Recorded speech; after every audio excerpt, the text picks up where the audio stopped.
Kylian Mbappe is definitely one of the best players in the world. His journey to becoming a top footballer is unbelievable too, with him leading Monaco in an amazing Champions League campaign, to then being the face of PSG alongside superstars like Neymar and Messi, and then also being the captain of his country, France. So how did Kylian Mbappe essentially come out of nowhere to become a future Ballon d'Or winner? Well, let's take a look at the rise of Mbappe's career. Kylian Mbappe was born on December 20th, 1998 in the capital Paris, France, but was specifically raised in the northeastern suburb called Bondy. Fun fact, he was born in the same year when France won their first World Cup. What a coincidence for Mbappe to be born around the same time as that. Anyways, Mbappe was born into a pretty athletic family, with his Algerian mother being a former handball player and his Cameroonian father being a football coach, who is now also Mbappe's agent as well. Also, Kylian's younger brother, Ethan Mbappe, is a professional footballer as well, with him also playing for PSG. Safe to say, sports runs through Mbappe's blood. Anyways, Mbappe quickly fell in love with the beautiful game after watching the likes of his idols, Zinedine Zidane and Cristiano Ronaldo play football, and Mbappe would always love to imitate them in the streets of Paris when he would play football. Kylian eventually wanted to play for a club, so when he was 6 years old, he began his career at AS Bondy, where he would be coached by his father, Wilfred. Eventually, with Kylian being seen as highly talented, he moved on to an elite French academy called Clairefontaine, where he would put in numerous impressive performances, having the likes of Real Madrid, Chelsea, Liverpool, Man City, and Bayern Munich all wanting to sign him. In fact, Real Madrid were the closest because when Mbappe was 11, Madrid invited him to train with their under-12s and also visit the club's facilities, which is where he had the iconic photo with Cristiano Ronaldo when he was younger. Chelsea were also pretty close to swinging Mbappe as well, convincing him to play a game for their youth team against Charlton Athletic. However, regardless of all the top European clubs' interests, Mbappe eventually settled on joining a fellow Ligue 1 club, AS Monaco, who were going through an insane rebuild phase after just being bought out by a Russian billionaire. Monaco also just got promoted into Ligue 1 after winning League 2 the prior season, and they meant to do real damage in the top division of France, with them signing the likes of Radamel Falcao for 50 million euros, for example. Also, Monaco were completely restructuring their youth setup, which might have swayed Mbappe to join them, since he could be leading the youth team with all the restructuring going on. Anyways, Mbappe was initially brought in to be a mainstay with the Monaco B team. However, his level of skill and maturity got him promoted to the senior squad after just 3 weeks. And then 2 months later, on December 2nd, 2015, he made his senior debut against Cannes after coming on in the 88th minute, making him Monaco's youngest ever first-team player, aged at just 16 years and 347 days old, beating the old record set by a French striker that Mbappe received a lot of comparisons to, Thierry Henry. Then 2 months later, on February 20th, 2016, Mbappe scored his first goal for the club, and it was a stoppage time goal in Ligue 1 against Troyes, where Monaco won 3-1. He scored the goal at the age of 17 years and 62 days old, becoming the youngest first-team goal scorer in Monaco's history, once again dethroning Thierry Henry for holding that record. 1 month after that, Mbappe signed his first professional contract with Monaco, and it was a 3-year deal until the summer of 2019. Let's now move on to the 16-17 season, which was Mbappe's breakthrough and statement campaign for Monaco. That's because in the season, he got 28 goals and 14 assists in a total of 46 games, at just 18 years old. During the season, Mbappe had a lot of iconic moments for Monaco as well. For example, he scored his first hat-trick for Monaco in December in a 7-0 win against Rennes, and the Coupe de la Ligue round of 16. This was the first hat-trick scored by any Monaco player in the competition since 1997. Then in February 2017, Mbappe got his first Ligue 1 hat-trick of his career in a 5-0 home win over Metz at just 18 years and 2 months old, making him the youngest player to score a Ligue 1 hat-trick since 2005. Right after that, in the beginning of March, Mbappe scored 2 goals in a 4-0 win against Nantes, making him the youngest player in the last 30 years to hit 10 goals in the league. This is all fine, but Mbappe made a serious name for himself in the Champions League, where the entire world was taking notice. That's because in the Champions League round 16 first leg game against Manchester City, Mbappe scored Monaco's second goal, becoming the second youngest French scorer in Champions League history, only behind Karim Benzema. However, Monaco lost his game 5-3. It didn't matter though, because in the second leg, Mbappe made the score 1-0 for Monaco at just the 8th minute, and this eventually contributed in a 3-1 win over Man City, helping the club advance to the quarterfinals on away goals. Then in the quarterfinals against Borussia Dortmund, Mbappe won a penalty and scored 2 goals as Monaco won the away leg 3-2, and then in the second leg, Mbappe scored the opening goal as Monaco won and advanced to the Champions League semi-finals. A few years back, Monaco was playing in League 2, and now they were going to be in a Champions League semi-final. That's insane, and a huge reason for this is obviously because of Kylian Mbappe. Sadly though, Monaco were eliminated by Juventus in the semi-finals 4-1 on aggregate, but Mbappe did score Monaco's only goal in the tie. So there's that. It's not a sad ending for Monaco and Mbappe this season though, because with Mbappe's impressive performances, Monaco won the Ligue 1 title. A perfect parting gift from Mbappe. You did hear me correctly, by the way. I did say parting gift. Over the summer of 2017, Unai Emery, the coach of PSG at the time, was talking to Kylian Mbappe, giving him his word that he will play a lot under him. Plus, PSG staff were working hard to convince Mbappe to join their project, like for example, going to Mbappe's house and talking to his parents to sell them the project. This was all to show Mbappe that PSG really wanted him and were willing to do whatever it takes to sign him. Mbappe saw this and accepted PSG's personal terms. And not long after that, PSG accepted a full transfer of Kylian Mbappe to the capital for a rumored amount of 145 million euros plus 35 million euros in add-ons, making him the most expensive teenager ever. PSG were splashing the cash this summer as well, because a month prior to signing Mbappe, they signed Neymar for over 200 million euros, the most expensive player of all time. And now they just signed Mbappe, the second most expensive player of all time. Neymar and Mbappe were set to be PSG's newest dynamic duo, but in hindsight, it really didn't pan out this way. Kylian Mbappe wasted absolutely no time in his first season with PSG, because in a total of 46 games, he managed to get 21 goals and 16 assists, meaning he averaged almost a goal contribution in every match he played. In this season, although Neymar might have outshined Mbappe's transfer to PSG, Mbappe definitely outshined Neymar on the pitch, with him definitely becoming the face of PSG in this 17-18 season. It was a funny season for Mbappe and PSG though, because Mbappe's dream club, Real Madrid, who were actually interested in signing Mbappe over the summer, were the ones to knock out PSG in the Champions League round of 16, the tournament that PSG brought Mbappe in to win. Instead, Real Madrid went on to win the entire competition, while Mbappe sat at home and watched. However, Mbappe would have the last laugh, because although he didn't accomplish what he wanted with PSG that season, he did with the French national team. The summer that arrived was the 2018 summer, meaning that it was a World Cup year, and Mbappe received received a call-up to the 2018 World Cup in Russia. And at his tournament, Mbappe ingrained himself in football history and also cemented himself as one of the best footballers in the next generation after Messi and Ronaldo.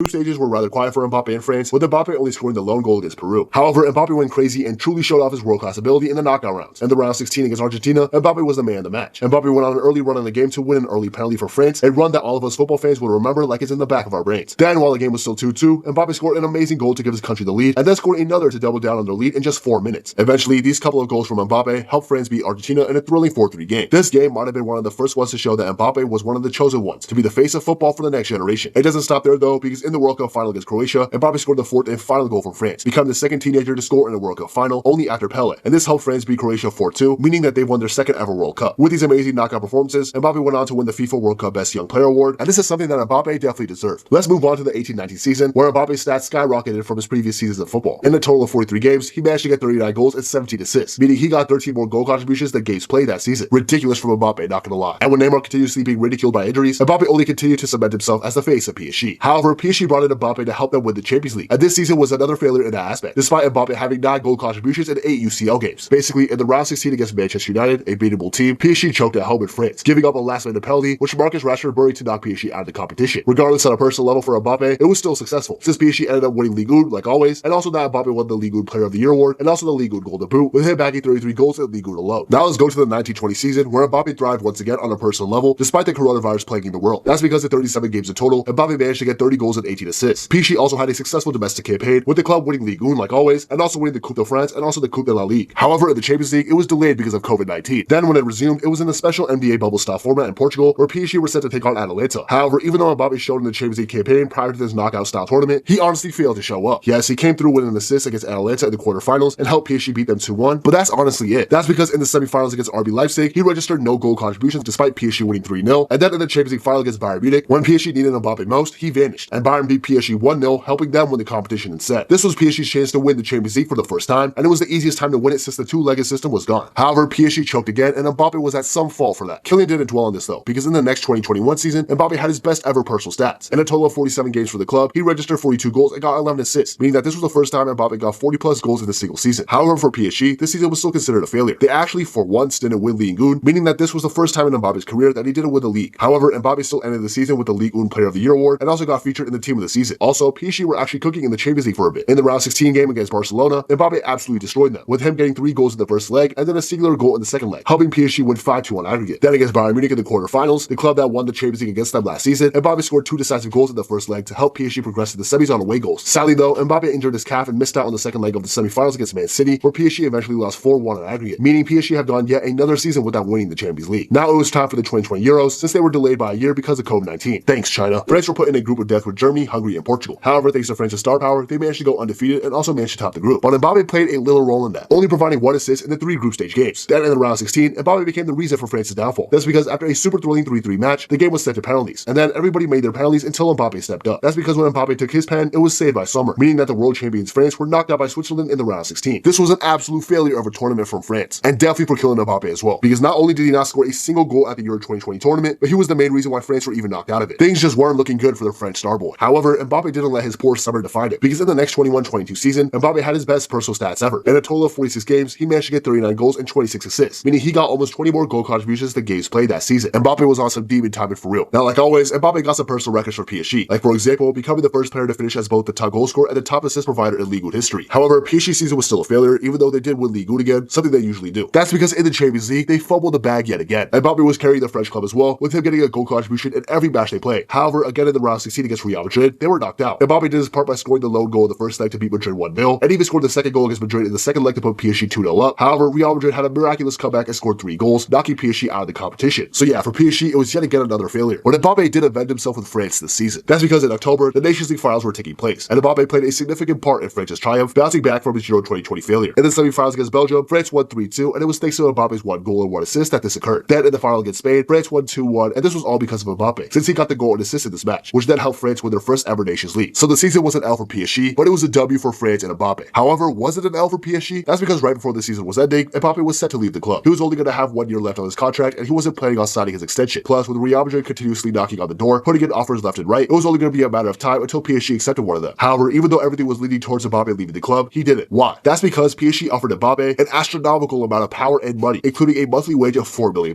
making him the highest paid player in the world at the time, before Saudi Arabia started taking over football, and also giving him responsibilities like who the club should sign, which positions he could play, etc. This brought Mbappe a lot of hate, saying that he's the most selfish person in football, and how can someone with such a high ego get this much power? But hey, when you're offered that much, you take it. Plus, he's one of the best players in the world. I personally believe that this offer is fair game. Anyways, like I alluded to, with an offer like this, Mbappe accepted his contract extension all the way up until 2024, even though the shirt says 2025. We'll get to that soon, trust me. Let's now move on to the 22-23 season. Another great season for Kylian Mbappe, obviously. That's because in 43 games, Mbappe managed to get 41 goals and 10 assists, yet again breaking the 40 plus goals in a single season. During this season as well, Mbappe became PSG's all-time top goal scorer when he scored in a 4-2 win over Nantes, dethroning Cavani with Mbappe's 201st goal for the club. Mbappe then finished off the season as the top scorer for the 5th consecutive campaign, winning the Ligue 1 Player of the Year award for the 4th consecutive time, and also with PSG winning their 11th Ligue 1 title. However, like you all know, PSG have yet again failed when it comes to the Champions League, since they got knocked out by Bayern Munich in the round 16 yet again. Anyways, me and you, I bet we're both getting tired of hearing how many times PSG have failed to win the Champions League, right? So let's do something different. Let's talk about a competition that Mbappe absolutely dominated, the 2022 World Cup. Now, France were going into this tournament as one of the favorites, as they did win the previous World Cup in 2018. However, they had a lot of pressure on them, like overcoming the World Cup curse, for example. However, with Mbappe going on a rampage, they had no problem in doing that. That's because France easily topped their group at the World Cup, with Mbappe putting a great shift in, with him scoring and assisting against Australia in a 4-1 win, and also him scoring the 2 decisive goals against Denmark in a 2-1 win. Then, in the knockout rounds of the tournament, he played fairly well. In the round 16 against Poland, Mbappe played a part in every single goal in the 3-1 win, getting 2 goals and 1 assist. Then, France made it back to the World Cup final, where they were looking to win back-to-back World Cup trophies, something only Brazil had done before. And they were actually really close to doing it too. It didn't initially look that way though, with Argentina winning the majority of the game 2-0. However, when France won a penalty towards the end of the game, Mbappe scored it to bring the game within 1. Then, around 2 minutes later, Mbappe got the ball again and scored a cracking volley, drawing the game to everybody's surprise. Then, in extra time, while France were down 3-2, they were given another fair penalty, in which Mbappe absolutely buried, becoming the first man to score a hat-trick in the World Cup final since Geoff Hurst for England in 1966. Also, he became the outright top goal scorer in World Cup finals with 4 goals. Not bad for someone only in his mid-20s. Sadly though, despite Mbappe's awesome performance, France lost in the penalty shootout, meaning that Messi and Argentina won the World Cup, and France were going to go back-to-back. On the bright side though, at least Mbappe won the Golden Boot with a total of 8 goals, right? Yeah, he didn't care too much about winning that award, let's be real. The reason I'm mentioning the 2022 World Cup though, despite France not winning it, is that Mbappe showed in this tournament that he is easily a top 3 player in the world, and he's ready to show that at the club level as well and move to one of the biggest leagues. Basically, he's finally ready for a move to Real Madrid. And Mbappe thinks so as well, because in June in 2023, he released an official statement saying that he's not going to renew his contract with PSG, which was actually set to expire in 2024 and not 2025. The reason the 2025 shirt was there at his contract extension was because Mbappe had a clause in his contract where he could extend it, and Nasser Al-Khelaifi, the owner of PSG, was given reason to believe that he would extend it. However, Mbappe has said that he never had any intention of signing that contract extension, and he wants to play out the final 23-24 season with PSG and move on to a different club in the summer of 2024, in which we all know is going to be Real Madrid. However, with this, PSG have exiled Kylian Mbappe, stating that if he wants to play for the club, he has to sign that extension, or else he'll be banished from the squad until his contract runs out. And so far, the banishment is happening, because Mbappe wasn't allowed to go on the preseason tour in Asia and has been training separately from the main group of players at the club. He was also offered the chance to sign for Al Hilal for 1 season for $775 million,